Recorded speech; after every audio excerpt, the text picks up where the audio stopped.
Now we shall begin. You should answer the questions as you listen, because you will not hear the recording a second time. Listen carefully and answer questions 1 and 2. Hi, Joanna. Where have you been? Hi, Dave. I had to go into college to return a DVD I'd borrowed from the library. Oh, right. But while I was there, I got some information about the City Arts Festival that starts next week. Oh, yeah? I saw a poster advertising it somewhere. Yeah, and I picked up this leaflet from the library. It gives you the website address. So as I was there, I logged on to get more information. Actually, although they've got the full programme of events fixed now, you can't book online, which seems strange. There's a number to phone, though.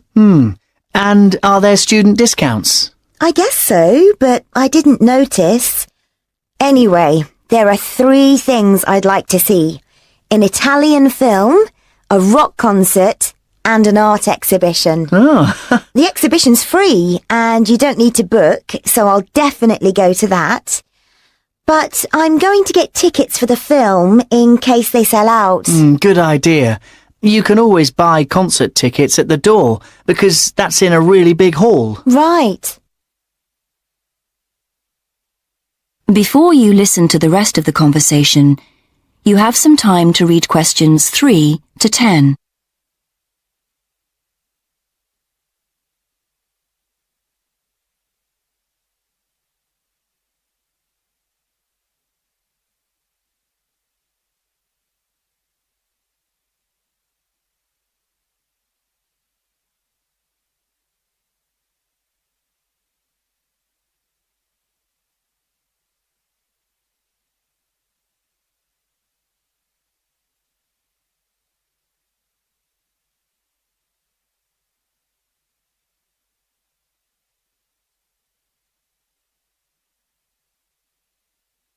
Now listen and answer questions 3 to 10. So, when does the festival actually start? Well, it's usually held the first week of October, but it's earlier this year for some reason. The opening night is September the 20th, and events go on till the end of the month. And have you got that phone number? Yeah, it's here.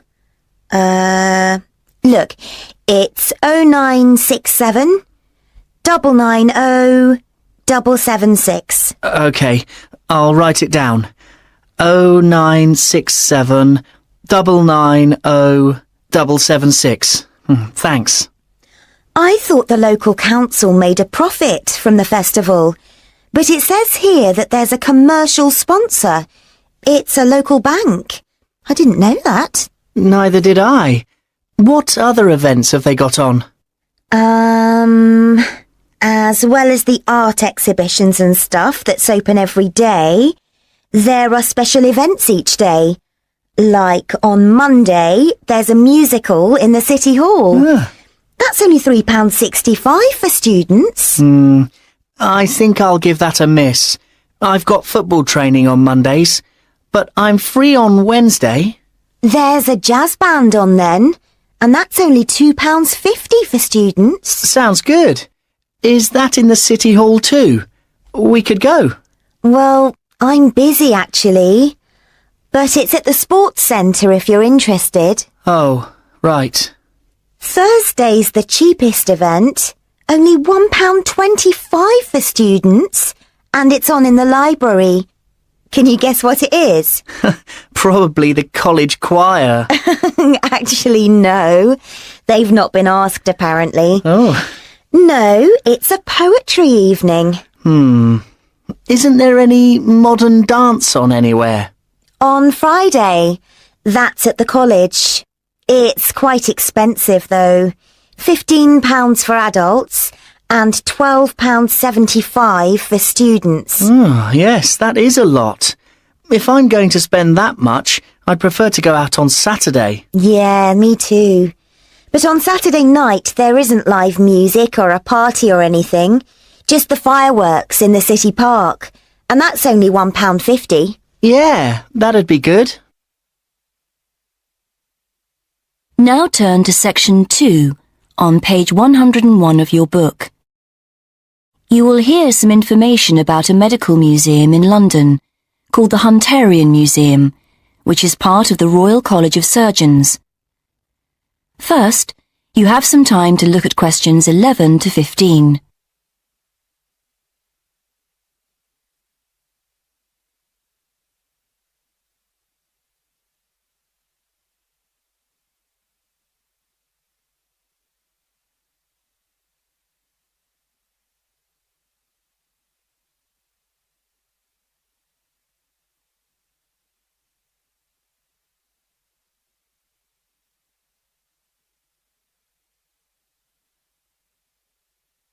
Now listen and answer questions 11 to 15.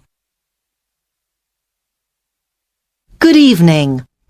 I'm here to tell you about the Hunterian Museum in London, which is part of the Royal College of Surgeons.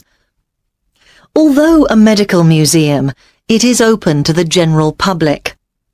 The museum specializes in the history of the study of anatomy, and especially the work of John Hunter in the 18th century. If you would like a free guided tour of the museum, then come along at 1 o'clock any Wednesday. Spaces on the tour are limited to 25 though, so it's best to reserve a place by phone, and these tours are for individual members of the public, families, and small groups of friends only. Tours for groups of school students can also be arranged, and these are also free of charge. Teachers are encouraged to make a donation of around £3 per student if they can afford it, but this isn't obligatory. What teachers must do, however, is phone to agree a time in advance, as only one school party is allowed in at a time. Then there's an online booking form which you can use to confirm the booking. Or just send a letter if you prefer. For older students and adult groups, we provide more specialized tours, and these cost £100 for a short tour of 30 minutes, or if you want a slightly longer one, it's £130 for 45 minutes. There is a student discount, however, so college groups would pay £75 for the shorter tour, for example. In terms of facilities available at the museum, teachers and others should bear in mind that space is very limited. As we're in the centre of London, with many cafes and restaurants nearby, refreshments aren't sold on site, though there is a small shop selling souvenirs. Most of the things on show in the museum are preserved animal specimens in glass cases, so there are no interactive displays aimed at small children. And our tours are only in English, although there is printed material available in other major languages on request. There's also a lecture room, which groups can book for an extra charge, and this is equipped with PowerPoint projector and microscopes. Before you hear the rest of the presentation, you have some time to look at questions 16 to 20.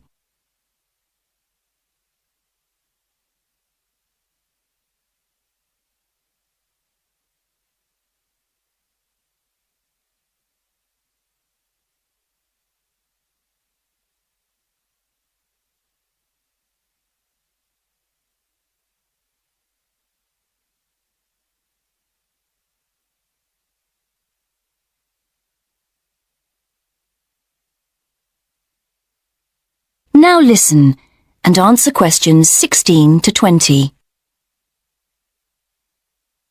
Next, a bit about the history of the museum and the preserved animal and plant specimens you can see there. The museum's named after John Hunter, who was a pioneer in the study of anatomy.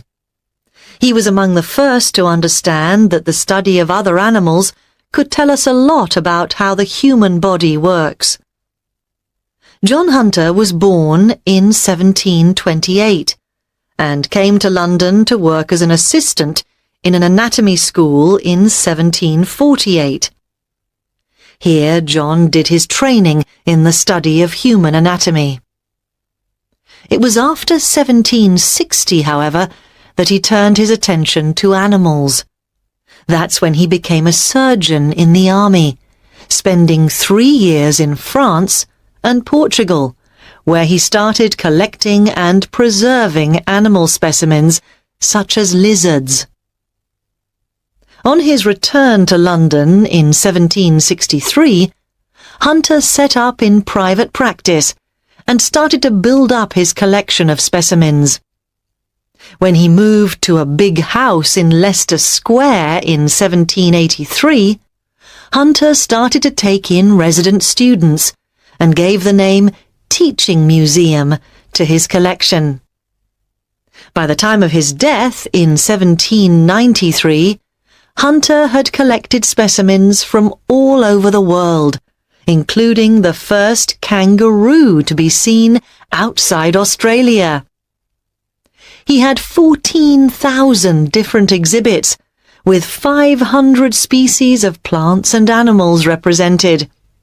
And many of these specimens can still be seen in the museum today, because in 1799 the collection was purchased by the government, who presented it to the Royal College of Surgeons. And they've been looking after it ever since, which is why the Hunterian Museum is located in their building in London to this day. Now turn to section 3 on page 102 of your book. You will hear a student called Sarah talking to her college tutor about some research she has to do as part of her course. First, you have some time to look at questions 21 to 27.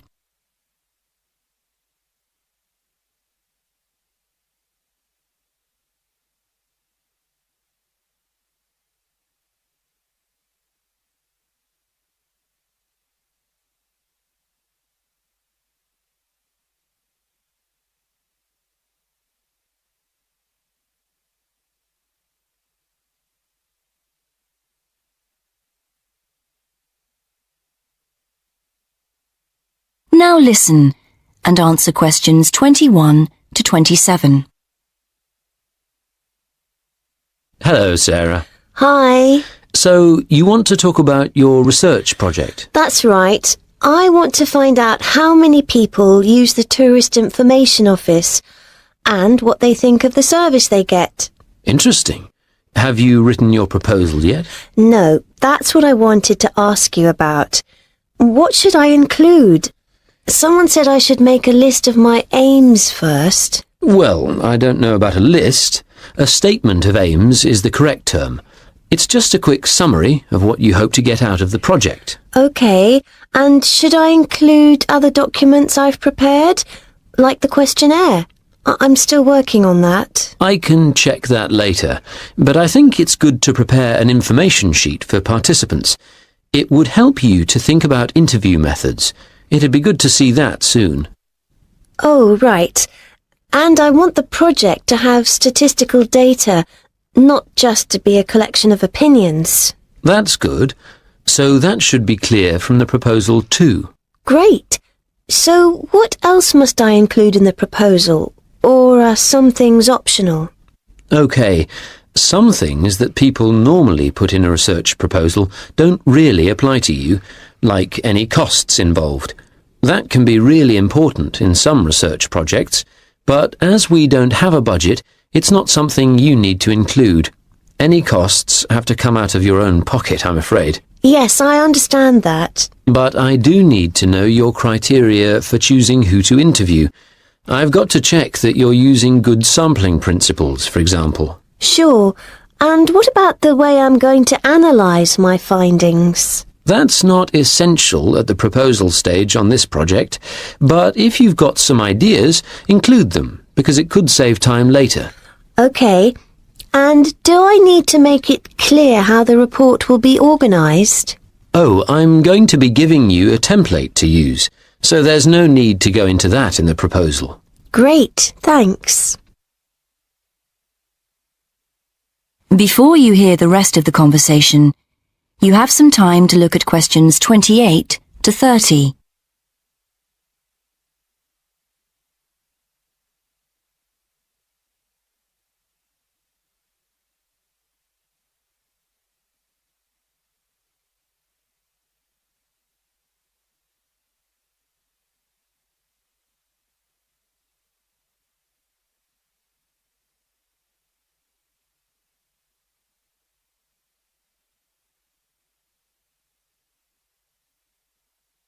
Now listen and answer questions 28 to 30.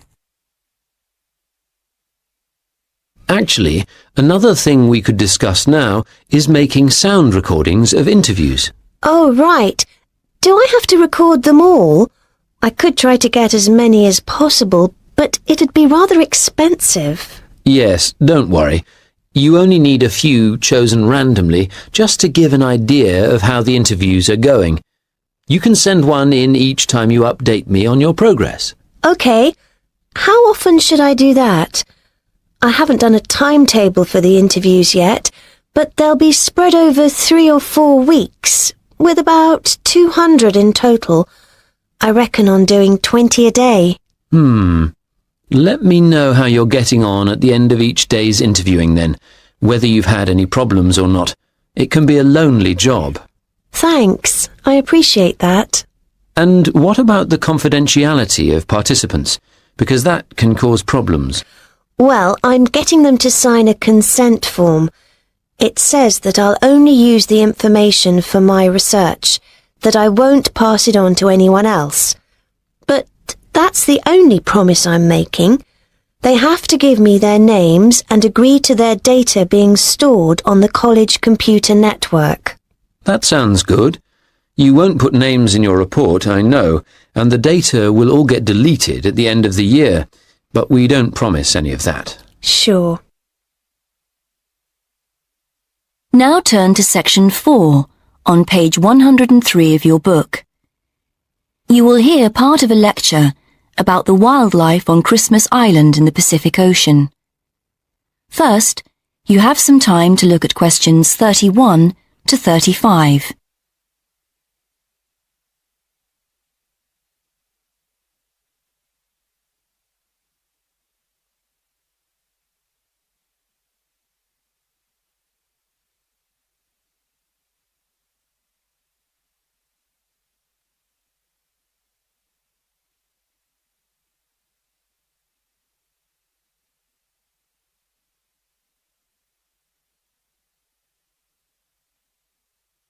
Now listen and answer questions 31 to 35. Good evening. Tonight, I'm talking about Christmas Island in the Pacific Ocean and its incredible wildlife. First of all, let me explain that Christmas Island is a remote tropical island about 2,600 kilometres northwest of Australia, covering an area of 135 square kilometres with 73 kilometres of coastline. Around 85 square kilometres has now been made into a national park by the Australian government in recognition of the island's unique and threatened wildlife. Although there's great potential for tourism on the island, the most significant economic activity is currently mining, as there's a good supply of phosphates in the local rock. The role of the national park is therefore to protect the wildlife, rather than to attract visitors. Like other remote islands, Christmas Island has a number of unique and endangered species, some of which are already extinct or under threat of extinction. 2 rodent species are known to have died out, as has 1 species of bat, and a number of reptile and bird species are seriously threatened. The best known of all the island's creatures, however, are its land crabs, which are found in large numbers and which are essential to the island's ecology. And for an 18-day period each year, one of the island's 14 crab species, the red crab, becomes the centre of widespread attention as it makes its spectacular migration to the sea to breed. More about that in a moment. Aware of the need to do more to protect the fragile ecosystem on Christmas Island, the Australian government has commissioned a report from the expert working group it has set up to investigate the problem. Previous inquiries by government-appointed committees did lead to the setting up of the national park, so there is much to hope for. Before you hear the rest of the lecture, you have some time to look at questions 36 to 40.